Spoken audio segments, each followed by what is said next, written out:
السلام علیکم ورحمۃ اللہ وبرکاتہ۔ آپ صلی اللہ علیہ وآلہ وسلم کی سیرت پہ ہمارے لیکچر چل رہے ہیں۔ کل میں نے بات ختم کی تھی کہ آپ صلی اللہ علیہ وآلہ وسلم کے والد عبداللہ تجارت کی غرض سے مدینہ یا شام گئے تو واپسی پہ ان کا انتقال ہو گیا اور وہیں انہیں دفن کر دیا گیا۔ اس کے بعد آپ صلی اللہ علیہ وآلہ وسلم پیدا ہوئے۔ پیدائش: آپ صلی اللہ علیہ وآلہ وسلم مکہ مکرمہ میں موسم بہار میں پیدا ہوئے۔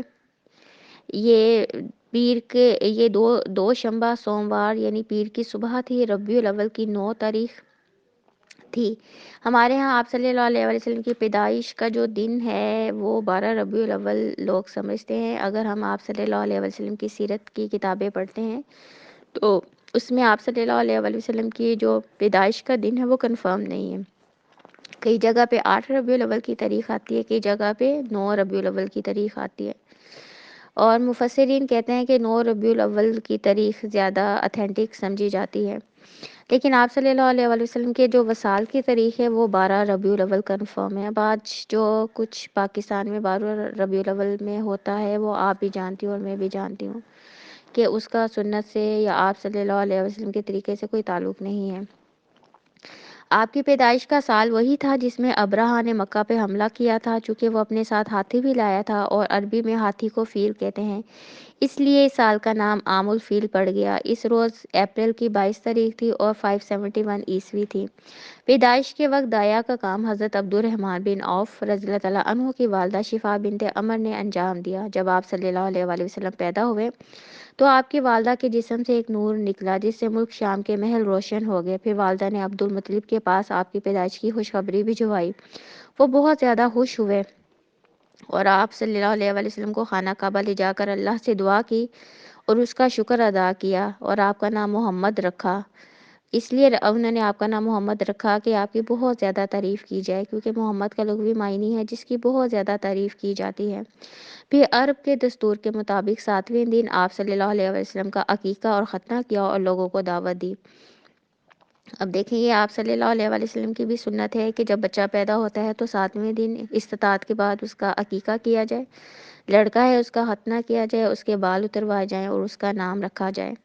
تو عرب میں بھی یہ دستور تھا، وہ 7ویں دن ہی بچوں کا عقیقہ کرتے تھے اور ختنہ کرواتے تھے۔ آپ صلی اللہ علیہ وآلہ وسلم کو آپ کے والد کی لونڈی ایمن گود کھلایا کرتی تھی۔ وہ حبشن تھی، ان کا نام برکت تھا۔ اللہ تعالیٰ نے ان پر بڑا فضل کیا، چنانچہ انہوں نے آپ صلی اللہ علیہ وسلم کا دور نبوت بھی پایا، اسلام لائی، ہجرت بھی کی، اور آپ صلی اللہ علیہ وسلم کی وفات کے 5 یا 6 مہینے کے بعد ان کی وفات ہوئی تھی۔ رضاعت: آپ صلی اللہ علیہ وآلہ وسلم کی والدہ کے بعد سب سے پہلے ابو لہب کی لونڈی صوبیہ نے آپ کو دودھ پلایا۔ اس وقت اس کا اپنا جو بچہ دودھ پیتا تھا اس کا نام مسروح تھا۔ صوبیہ نے آپ صلی اللہ علیہ وآلہ وسلم سے پہلے حضرت حمزہ بن عبد المطلب کو اور آپ کے بعد ابو سلمہ بن عبد الاسد مخزومی کو بھی دودھ پلایا تھا، لہٰذا یہ تینوں آپ صلی اللہ علیہ وآلہ وسلم کے رضاعی بھائی بھی تھے۔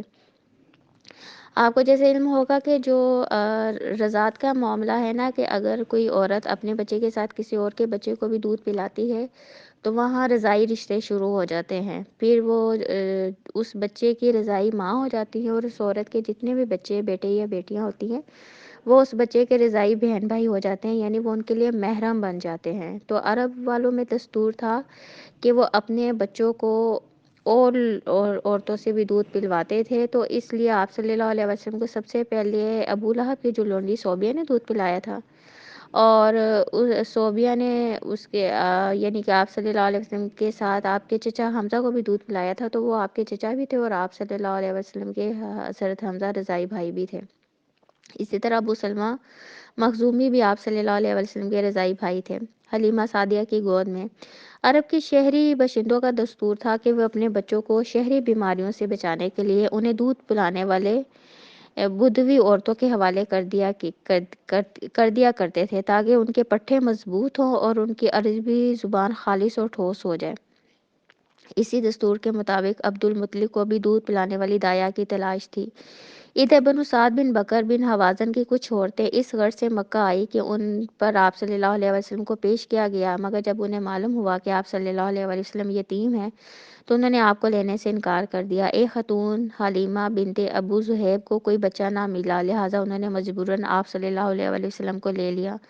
مگر جب لے لیا تو ان پر خوش قسمتی کا ایسا دروازہ کھلا کہ دنیا حیران ہو گئی۔ حضرت حلیمہ کے والد ابو ذہیب کا نام عبداللہ بن حارث تھا اور وہ آپ صلی اللہ علیہ وسلم کے رضائی نانا ہوئے۔ حلیمہ کے شوہر کا نام حارث بن عبد العزیٰ تھا اور دونوں ہی قبیلہ سعد بن بکر سے تعلق رکھتے تھے۔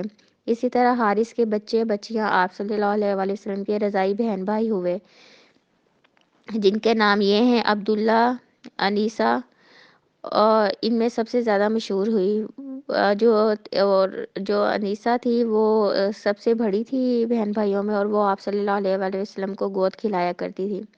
حلیمہ کے گھر میں برکات کی بارش، جیسا کہ پہلے اشارہ کیا گیا ہے کہ جب تک آپ صلی اللہ علیہ وآلہ وسلم حضرت حلیمہ کے گھر موجود رہے تو ان کا گھر برکتوں سے مالا مال رہا۔ حلیمہ کا بیان ہے کہ جب وہ مکہ آئی تھی تو قحط سالی کا دور تھا۔ ان کے پاس ایک گدھی تھی جو اس قدر کمزور اور دبلی تھی کہ پورے قافلے میں سب سے سست اور مریل چلتی تھی۔ ایک اونٹنی بھی تھی مگر وہ ایک قطرہ دودھ نہ دیتی تھی۔ حلیمہ کا اپنا بچہ بھوک کی وجہ سے ساری رات روتا رہتا، چیختا رہتا، نہ سوتا نہ ماں باپ کو سونے دیتا۔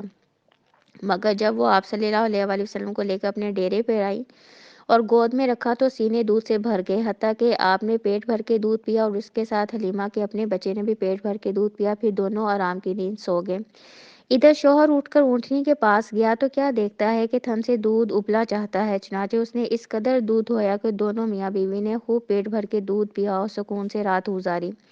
مکہ سے واپسی میں حضرت حلیمہ کی خستہ حال گدی جس خستہ حال گدی پر سوار تھی وہ اپنے ساتھ آپ کو بھی اس نے اپنے ساتھ آپ کو بھی لیا، مگر اب وہی گدی اس قدر تیز چلی کہ پورے قافلے کو کاٹ کر آگے نکل گئی اور کوئی گدی اس کا ساتھ نہ پکڑ سکی۔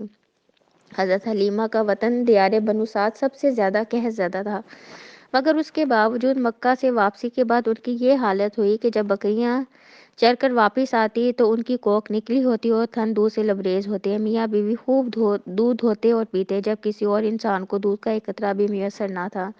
یوں اس خانوادے کو مسلسل خیر و برکت نصیب ہوتی رہی، یہاں تک کہ 2 سال گزر گئے اور مدت رضاعت پوری ہو گئی۔ چنانچہ حلیمہ نے آپ صلی اللہ علیہ وآلہ وسلم کا دودھ چھڑایا۔ اس دوران آپ صلی اللہ علیہ وآلہ وسلم پختہ اور مضبوط ہو چکے تھے۔ کچھ اور عرصہ حلیمہ سعدیہ کے پاس۔ حلیمہ کا دستور تھا کہ وہ آپ صلی اللہ علیہ وآلہ وسلم کو ہر 6 مہینے بعد مکہ لاتی، والدہ اور خاندان کے لوگوں سے ملاقات کراتی، پھر اپنے دیار بنو سعد واپس لے جاتی۔ جب مدت رضاعت پوری ہو گئی اور دودھ چھڑا کر آپ صلی اللہ علیہ وآلہ وسلم کو آپ کی والدہ کے پاس لائی تو اب تک جو خیر و برکت دیکھ چکی تھی اس کے پیش نظر چاہتی تھی کہ آپ صلی اللہ علیہ وآلہ وسلم کچھ عرصہ اور اس کے پاس رہیں۔ لہٰذا اس نے آپ صلی اللہ علیہ وآلہ وسلم کی والدہ سے کہا کہ کیوں نہ آپ بچے کو میرے پاس ہی رہنے دیں، وہ ذرا اور مضبوط ہو جائے، کیونکہ مکہ کی وبا سے ڈر لگتا ہے۔ والدہ اس پر راضی ہوگی اور حلیمہ آپ کو لے کر خوش خوش اپنے گھر واپس ہوئی اور آپ تقریباً مزید 2 برس تک وہیں رہے۔ پھر آپ صلی اللہ علیہ وسلم کے سینہ مبارک چاک کیے جانے کا واقعہ پیش آیا، جس سے ڈر کر حلیمہ اور ان کے شوہر نے آپ صلی اللہ علیہ وآلہ وسلم کو آپ کی والدہ کے حوالے کر دیا۔ سینہ مبارک چاک کیا جاتا ہے۔ انس بن مالک رضی اللہ تعالیٰ عنہ کا بیان ہے کہ آپ صلی اللہ علیہ وآلہ وسلم بچوں کے ساتھ کھیل رہے تھے کہ جبرائیل علیہ السلام تشریف لائے اور آپ کو لٹا کر سینہ چاک کر دیا، پھر آپ کا دل نکالا اور اس میں سے ایک لوتھڑا نکال کر فرمایا کہ یہ تم سے شیطان کا حصہ ہے، پھر دل کو سونے کے طشت میں زمزم کے پانی سے دھو کر جوڑ دیا اور اسی جگہ پلٹا دیا۔ ادھر بچے دوڑ کر اپنی ماں یعنی دایہ کے پاس پہنچے اور کہنے لگے محمد صلی اللہ علیہ وآلہ وسلم کو قتل کر دیا گیا ہے۔ وہ لوگ جھٹ پہنچے تو دیکھا آپ صلی اللہ علیہ وآلہ وسلم کا رنگ اترا ہوا تھا۔ یہ مسلم کی حدیث ہے۔ حضرت انس رضی اللہ تعالیٰ عنہ کا بیان ہے کہ میں آپ صلی اللہ علیہ وآلہ وسلم کے سینے پہ سلائی کا اثر دیکھا کرتا تھا۔ تو باقی انشاءاللہ ہم کل کے لیکچر میں دیکھیں گے۔ اللہ تعالیٰ ہمیں صحیح آپ صلی اللہ علیہ وآلہ وسلم کی سیرت کو سمجھنے کی توفیق عطا فرمائے، آمین۔ سبحانک اللہم ربنا وبحمدک سبحانک اللہم وبحمدک اشہد ان لا الہ الا انت استغفرک واتوب الیک۔ سبحان ربک رب العزت عما یصفون وسلام علی المرسلین والحمد للہ رب العالمین۔